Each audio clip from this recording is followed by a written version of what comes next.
आज से करीब 4500 साल पहले इजिप्ट में एक ऐसा अजूबा बनाया गया था जो आज के दिन भी दुनिया को हैरान कर देता है। दर्जनों मिस्ट्रीज और 45 सदियों पहले की इंजीनियरिंग के राज से भरे ये हैं the great pyramids of Giza.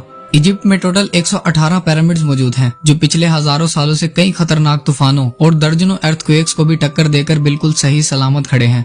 14th century में 8 अगस्त 1303 को आने वाला अर्थक्वेक वो वाहिद अर्थक्वेक था जिसने द ग्रेट पिरामिड की सिर्फ आउटर लेयर पर मौजूद पत्थरों को मामूली नुकसान पहुंचाया था। ये अर्थक्वेक 6.5 मैग्नीट्यूड का था जो बड़ी से बड़ी बिल्डिंग्स को भी तबाह करने की सलाहियत रखता है। लेकिन मजाल है कि इस अर्थक्वेक से पिरामिड्स पर सिर्फ मामूली नुकसान के अलावा कोई आंच भी आई हो। वैसे तो इजिप्ट में 118 पिरामिड्स मौजूद हैं, लेकिन इनमें से सबसे ऊंचा pyramid the great pyramid of Giza कहलाता है जो 13 एकड़ के एरिया पर फैला हुआ है, जिसमें 4-5 नहीं बल्कि पूरे 20 ओलंपिक स्विमिंग पूल्स या फिर 9 फुटबॉल फील्ड्स पूरी आ सकती हैं। 147 मीटर की हाइट पर बना इंसानों का बनाया गया ये सबसे ऊंचा पिरामिड है जो पूरे 3800 सालों तक जमीन पर इंसानों की बनाई गई सबसे ऊंची चीज में शुमार रहा। इस पिरामिड को बनाने के लिए करीब 50 टन वजनी 23 लाख बड़े बड़े पत्थरों का इस्तेमाल किया गया था। और अगर इस पिरामिड के वेट की बात की जाए तो एक एस्टीमेट के मुताबिक ये 60 लाख टन वजनी है जो 600 आईफेल टावर के वजन के बराबर बनता है। और अगर इसे आप दुनिया की सबसे ऊंची बिल्डिंग बुर्ज खलीफा से कंपेयर करें तो वो सिर्फ 5 लाख टन वजनी है।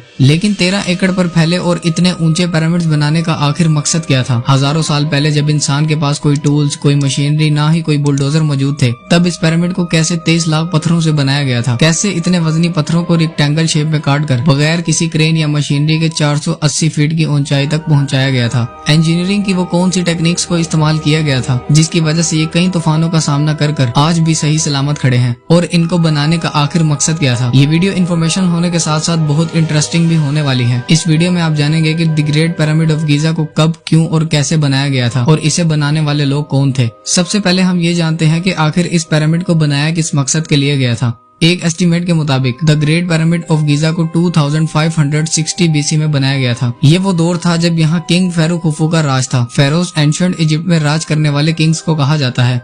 वैसे तो किंग फेरो खुफू के बारे में आज तक कोई भी नहीं जानता, लेकिन ब्रिटानिका की एक रिपोर्ट के मुताबिक फेरो खुफू इजिप्ट की सल्तनत की 4th डायनेस्टी का दूसरा किंग था जिसने पूरे 60 सालों तक इजिप्ट पर राज किया था।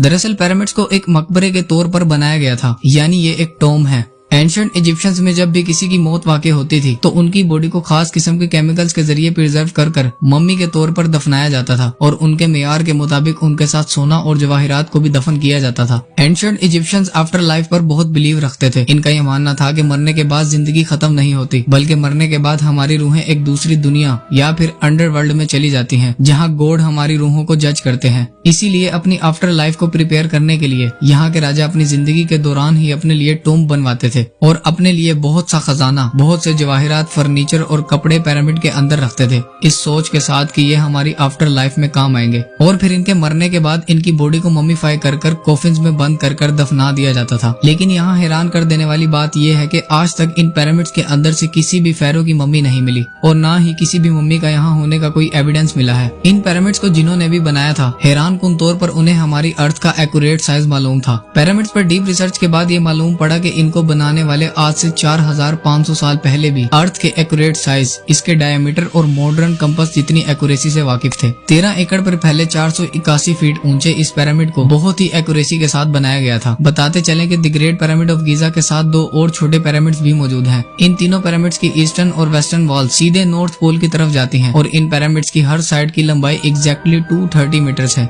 अब ये जानते हैं कि वो लोग कौन थे जिन्होंने 4500 साल पहले इतने मुश्किल और इम्पॉसिबल चैलेंज को पूरा करने की हिम्मत की थी। कई लोगों का ये मानना था कि ये मुश्किल तरीन काम गुलामों के जरिए करवाया जाता था। उन पर जोर जबरदस्ती कर इतने भारी भारी पत्थर उठवाए जाते थे। और कई लोगों का ये भी मानना था कि उस दौर में अर्थ पर एलियंस आए थे जिन्होंने ये पिरामिड्स बनाए थे। लेकिन फाइनली कई सालों की रिसर्च के बाद ये राज भी खुलकर सामने आ चुका है। पिरामिड साइट पर रिसर्च के दौरान एक्सपर्ट्स को इंसानों की हड्डियां मिली। जब उन पर रिसर्च की गई तो एक्सपर्ट्स ने एक खास चीज को नोटिस किया। कुछ मजदूरों की हड्डियों पर जोड़ लगे हुए थे और उनमें से कुछ की सर्जरी भी हो चुकी थी, जिसका साफ मतलब ये था कि पिरामिड्स बनाने वाले लोग किसी भी सूरत गुलाम नहीं थे, क्योंकि उस दौर में गुलामों की मेडिकल ट्रीटमेंट पर इतनी तवज्जो नहीं दी जाती थी। एक्सपर्ट्स ने मिलने वाले स्केलेटन्स को रिकंस्ट्रक्ट भी किया, जिससे ये भी पता चल गया कि ये पिरामिड्स बनाने वाले लोग आखिर दिखते कैसे थे। इस पिरामिड को बनाने के लिए पूरे 20 साल का वक्त लगा था और एक अंदाजे के मुताबिक कम से कम पूरे 1 लाख लोगों की एक ही वक्त में मदद ली गई थी, जिन्होंने दिन रात काम कर इस पिरामिड को बनाया था। पिरामिड्स को बनाते वक्त दर्जनों नहीं बल्कि हजारों मुश्किलात पेश आई थी।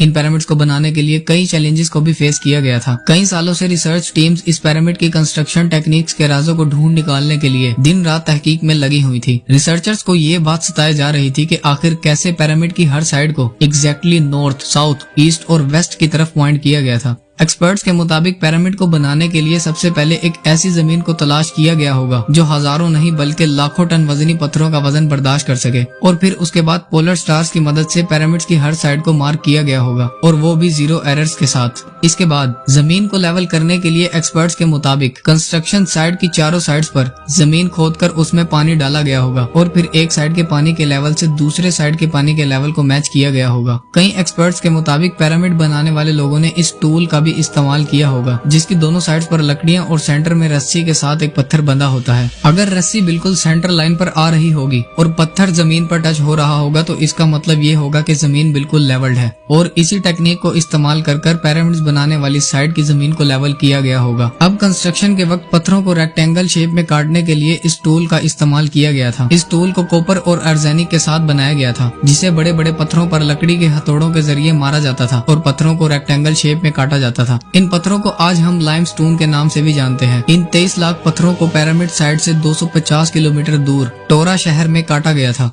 अब सवाल यहाँ पर ये आता है कि उस दौर में ना तो कोई ट्रक्स मौजूद होते थे और ना ही कोई क्रेन्स, तो फिर कैसे इन 50 टन वजनी पत्थरों को पिरामिड साइड तक पहुँचाया जाता था। इस काम के लिए टोरा और गीजा के दरमियान मौजूद रिवर को इस्तेमाल किया गया। इन पत्थरों को ट्रांसपोर्ट करने के लिए इन्हें बड़ी बड़ी कश्तियों में लाद कर पिरामिड साइड पर पहुंचाया जाता था। अब बारी थी इन पत्थरों को 480 फीट ऊंचाई पर पहुंचाने की। एक्सपर्ट्स के मुताबिक इन पत्थरों को स्पाइरल ट्रैक टेक्निक के जरिए ऊपर पहुंचाया गया होगा, और या फिर जिगजैग टेक्निक का इस्तेमाल किया गया होगा, लेकिन ये बात कंफर्म है कि इन्हें इंसानों के जरिए ही खींचकर ऊपर पहुंचाया गया होगा। इसके अलावा इस पिरामिड्स के अंदर चैम्बर्स, उनका रास्ता और छोटी छोटी सुरंगें भी बनाई गई थी। इन चैम्बर्स को 1879 में डिस्कवर किया गया था। ये दोपहर की कड़कती धूप का वक्त था जब पिरामिड्स के साथ से एक शख्स गुजर रहा था। उस शख्स ने थोड़ी ही दूर एक जैकल को खड़े देखा। उसने जैकल को भगाने के लिए उसकी तरफ एक पत्थर फेंका तो वो जैकल भागता हुआ पिरामिड में मौजूद एक सुराख के अंदर चला गया। उस आदमी ने जब उस सुराख को देखा तो वो हैरान रह गया। उसने फौरन अंदर जाने का फैसला किया। जब वो अंदर गया तो उसने कुछ ऐसा देखा जो 4500 साल पहले तक किसी ने भी नहीं देखा था। ये आदमी उस वक्त पिरामिड में बने एक ऐसे चैम्बर में मौजूद था जिसकी दीवारों पर अजीबोगरीब चीजें लिखी और बनी हुई थी। यही वो दिन था जब दुनिया को मालूम हुआ कि पिरामिड्स में पत्थरों के अलावा सीक्रेट चैम्बर्स भी मौजूद हैं। जब रिसर्चर्स और एक्सपर्ट्स की टीम चैम्बर के अंदर गई तो उन्हें वहाँ 4500 साल पुराना ग्रेनाइट से बना एक ताबूत मिला जो बिल्कुल खाली था। एक्सपर्ट्स ये देखकर हैरान थे कि इस ताबूत को इतने छोटे सुराख से अंदर कैसे लाया गया था, लेकिन कई अरसे की रिसर्च के बाद ये थ्योरी दी गई कि पहले चैम्बर को बनाया गया होगा और उसके बाद उस ताबूत को अंदर ही बनाकर इस चैम्बर को पत्थरों के जरिए बंद कर दिया गया होगा और सिर्फ आने जाने के लिए एक छोटा सा रास्ता छोड़ा होगा। पिरामिड में 2 चैम्बर्स पाए गए थे, जिनमें से एक चैम्बर को किंग्स चैम्बर और दूसरे को क्वींस चैम्बर कहा जाता है। 1980 में पिरामिड पर एक खास किस्म की एक्स रेज फेंकी गई, जिससे ये मालूम पड़ा कि किंग्स और क्वींस चैम्बर के अलावा पिरामिड के टॉप पर एक और चैम्बर भी मौजूद है। एक्सपर्ट्स का यह मानना था कि यही वो चैम्बर है जिसके अंदर पिरामिड्स के कई राज पिछले 4500 सालों से छुपे हुए हैं। इस चैम्बर तक पहुंचने के लिए एक रोबोटिक कैमरा बनवाया गया, जिसे बनाने में पूरे 5 सालों का वक्त लगा, और फिर 1993 में इस रोबोटिक कैमरे को इस छोटे सुराग में भेजा गया। 200 फीट अंदर जाने के बाद ये कैमरा रुक गया क्योंकि उसके सामने की एंट्रेंस को पत्थर का एक स्लैब रखकर बंद किया गया था, लेकिन एक्सपर्ट्स किसी भी हाल में उस स्लैब के आगे का मंजर देखना चाहते थे।